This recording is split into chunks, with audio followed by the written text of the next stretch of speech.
The Southwest region is on the line next, and Texas native Dino Castillo is on top for now. Veteran Brad Angelo seeks to finish a frustrating season strong, and two-handed sensation Jason Belmonte has his eye on a second career title. A berth in the Final Six is next. Jack Jurek, your first winner of the day here at the Lucas Oil Dick Weber PBA playoffs, handily taking care of Wes Malott and Bill O'Neill in the Midwest Region Championship. And time now for the introduction of our three Southwest Regional finalists. Former Team USA member, runner-up in the 2010 Japan Cup with one regional title, Dino Castillo. The 2008 World 10-Pin Bowler of the Year with one career PBA Tour title, Jason Belmonte. 2002-03 PBA Rookie of the Year, one career PBA Tour title for Brad Angelo.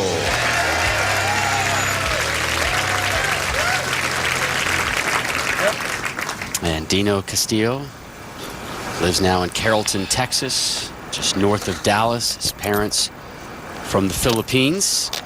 And Dino and his lovely wife, Leanna, just recently welcomed in, not their first, not their second, but their third boy, not child, third boy into the house. Kai joining the Castillo family, so congratulations to them as Dino makes his first TV appearance on U.S. soil. And he starts it off right with the strike. That's for sure. Made a Japan Cup appearance in 2010, finishing second. Now Brad Angelo, the veteran of this bunch at 41 years old. This is 9th year on the tour. One PBA Tour title on his resume. Won the Pepsi Viper Championship in Omaha back in early November of '08.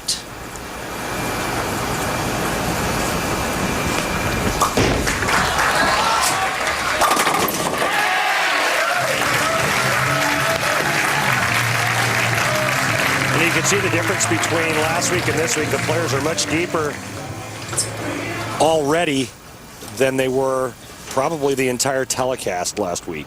Speaking of difference, here comes the two-handed style of Jason Belmonte. And I watched the three players in practice, and it looked like Jason had the better ball reaction of the three. And doesn't that figure, because the first shot he goes through the nose, the other two struck. So it just goes to show you how much I know. Well, we saw in match number one, we thought Bill O'Neill was pretty well dialed in, and then boom, when the lights came on, big trouble for the #1 seed Bill O'Neill. Nice guy. Jason Belmonte, your #1 seed in the Southwest, as we take a look at what Dino is rolling with today.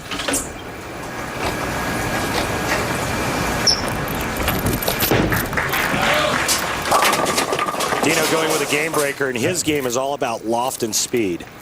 Oh, pretty good. A medium rev rate type guy. Well, yeah, I mean, he gets close to that 400 rev rate, which is above average. But again, his whole thing is loft, keeping the ball on line, and he likes to throw it hard, and that's real conducive and matches up real well with a shorter pattern, which is what they're bowling on.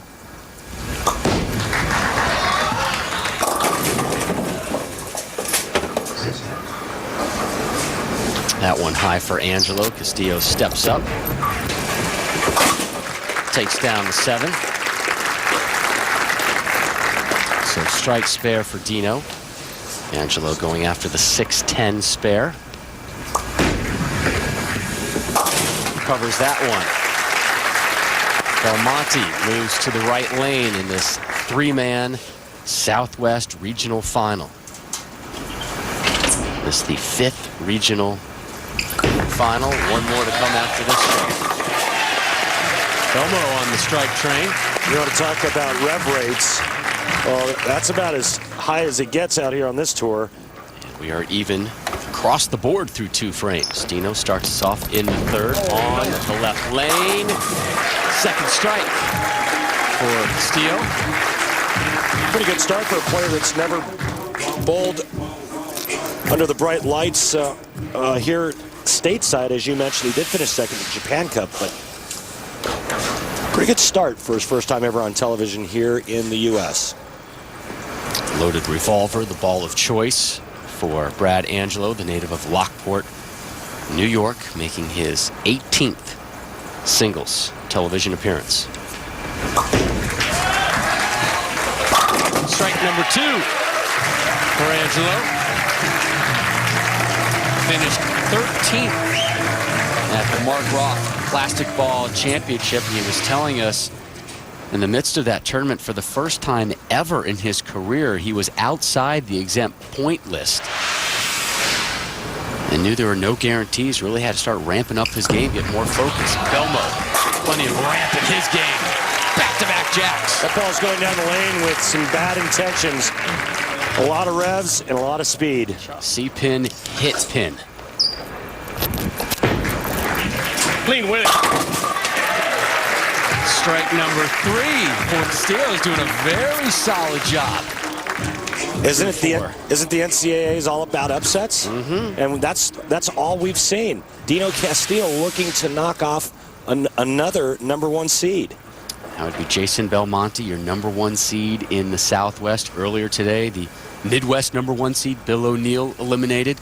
Chris Barnes, the #1 seed in the West Northwest, still to bowl after this match.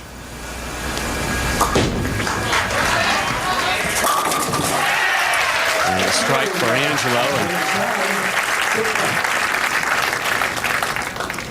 And we go down lane side, Jason Belmonte. Jason, after that opening spare, 2 strikes, what have you seen in the lanes change so far?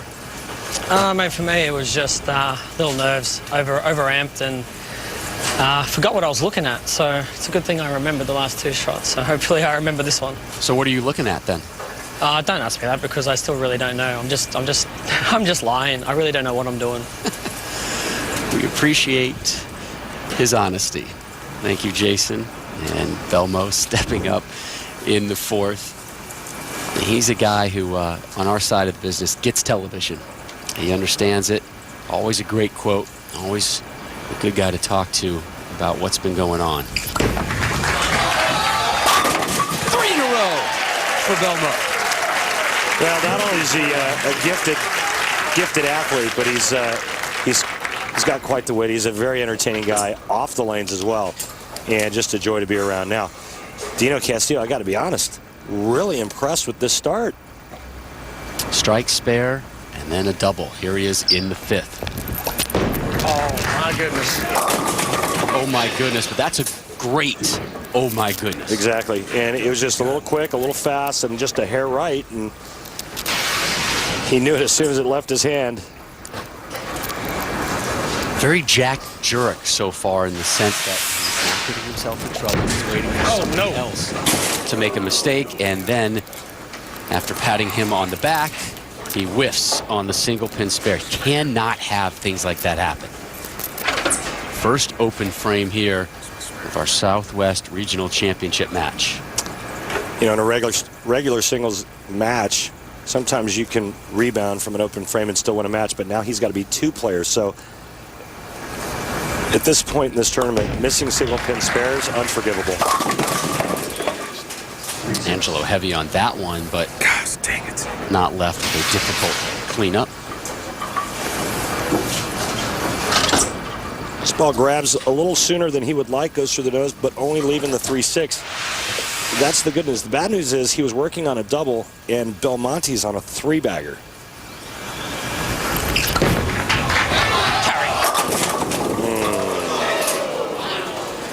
Leaves a nasty split. Wow. Okay.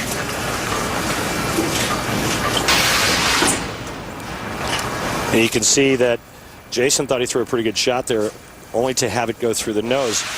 And when you're Jason Belmonte and you have that high a rev rate, the oil pattern tends to get beat up pretty quick. And he needs to obviously stay 1 step ahead of the changes in the oil pattern. Angelo takes care of the 3-6. Belmo, open frame. So Angelo, the only one without an open frame through 5. The Southwest concludes when ESPN's coverage of the Lucas Oil PBA Dick Weber playoffs returns to Indianapolis.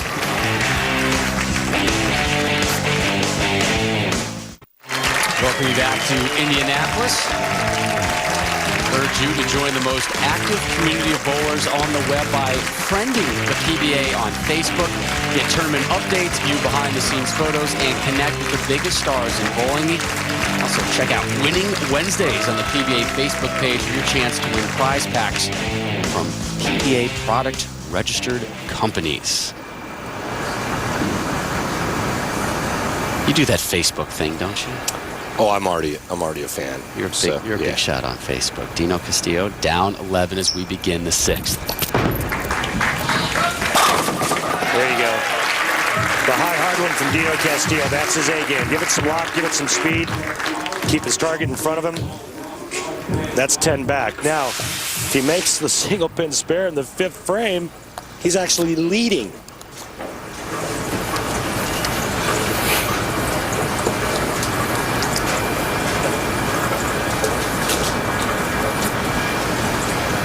And Angelo steps away, shoots a little look over at Belmonte. Didn't catch anything going on there, and Brad will regroup. This his effort in the 6th, had a spare in the 5th, and now looking for his 4th strike of this match.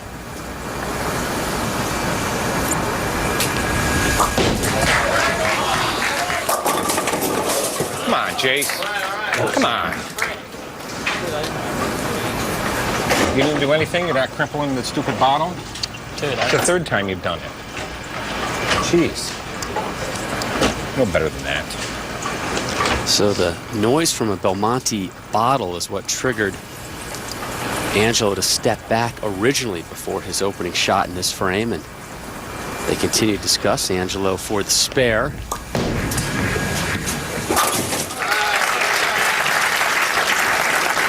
Look at disgust on his face, and now let's see how Belmonte reacts to the little flare up there.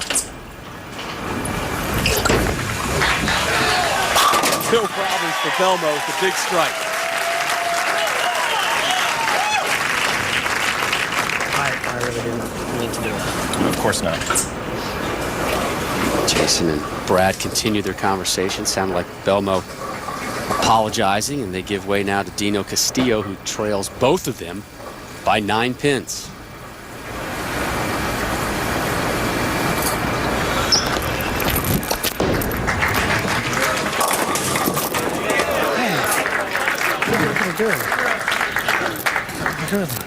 Same kind of thing on that left lane where it just does a flyby past the head pin, leaving the 2. He only has one more shot on that left lane, so he'll have to figure out and calculate what the proper adjustment will be so that he can figure out a way to string some strikes and get back in this. Pair of 8 spares lately for Angelo in the 7th. And leaves the 10. Well, lost its gusto as it entered the 1-3 pocket. Castillo takes care of that single pin spare. Again, remember he had a whiff in the 5th when he flagged the 2 pin. See Brad's spare set up there. He puts his hand on the outside part of the bowling ball, helps him throw it nice and straight. Kills all the hook, throwing plastic. Great tip for folks at home if they want to be better spare shooters. Learn how to throw it straight at all your single pin spares. Now, Jason Belmonte looking to double up here, 6th, 7th frame. Back-to-back jacks. Didn't like it, loved the result.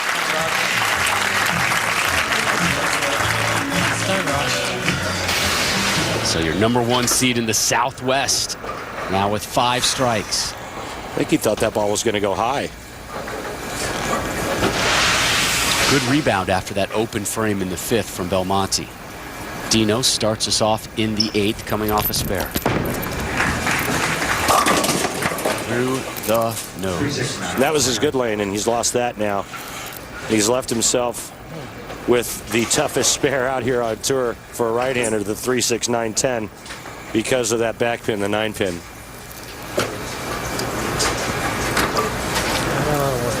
Angelo will step up. He has the most experience of the three. But he hasn't struck since the 4th frame.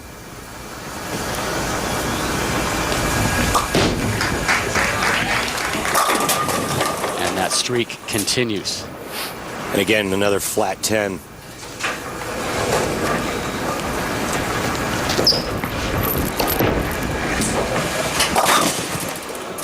Second open frame for Dino. Things slipping away Not very good. from Dino. Not very good.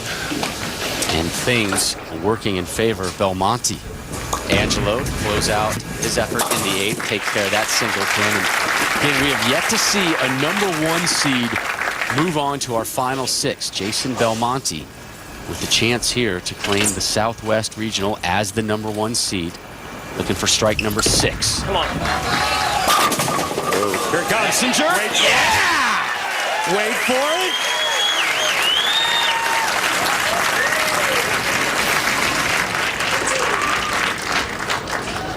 Well, ever since Angelo and Belmonte had that conversation, it has been nothing but strikes for Belmonte and nothing but spares for Angelo.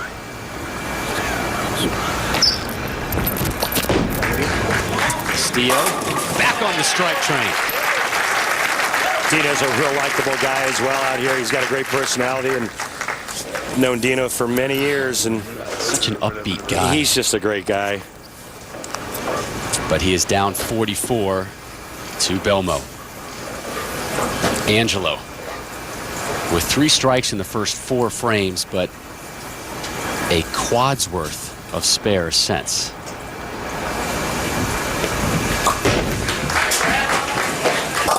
Ball change leaves double wood.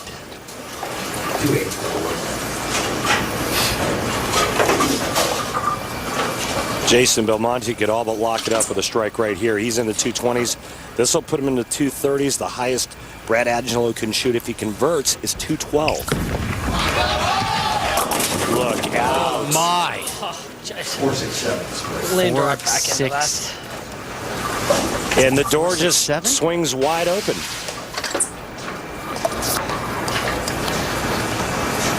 After throwing the shot the last time on the left lane and getting away with one that he thought was going to go high, this one does, leading to 4-6-7.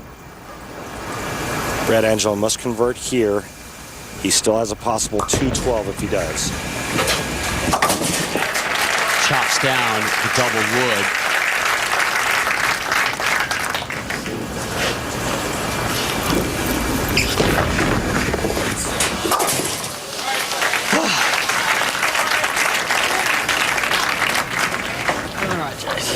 So Belmo with his second open frame, and it comes in the foundation frame. The one frame you really want to avoid that. Dino Castillo's not out of it. He can strike out for 202. Brad Angelo is going at a 202 clip, and Jason Belmonte needs to mark Spots to you gotta shoot throw it, you gotta throw it 210. there. But Don't want to throw it never there. mind. All right, so Dino Castillo is going to be in the 180s. He's out. Brad Angelo can still strike out to shoot 212. If Jason Belmonte goes strike spare or spare strike in the 10th, he'll shoot 211. Perhaps another one-pin game in our future. We saw 2 of those last Sunday as Randy Weiss and Steve Jarris both advanced by 1 pin. So Angelo steps up in the 10th. make it 5 consecutive spares for Angelo, yet he is still in this one. He is, and very much so.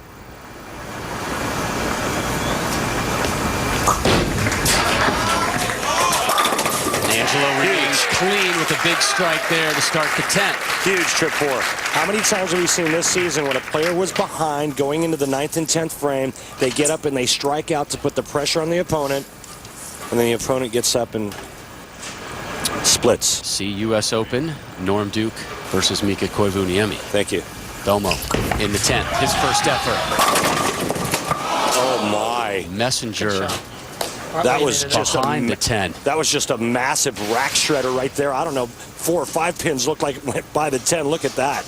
I mean, that was nasty. Now, Brad Angelo, another strike here will put him in the 2 teens. 2 more. He shuts out Belmonte.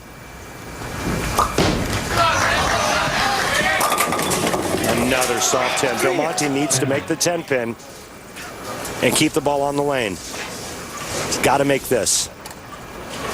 Single pin spares, no gimme this season in the PBA. Oh, no. Got it. Didn't like it at all. Did not like the approach, the landing, but Belmo able to take care of it. That was just crazy stuff. It looked like he dead stuck. He could have gone head first. Angelo, after the 10, takes care of it. So Brad Angelo in the books with a 202. Belmonte Needs 2 pins. He'll take 10. And the number 1 seed moves on.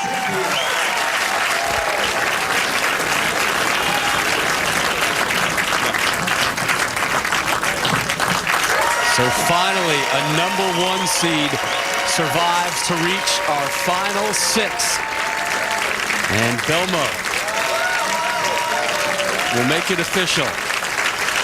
Signs the board, and the Southwest region is yours. Up next, our final region. Chris Barnes, your number 1 seed in the West, Northwest, getting set to take on Eleni and Alani.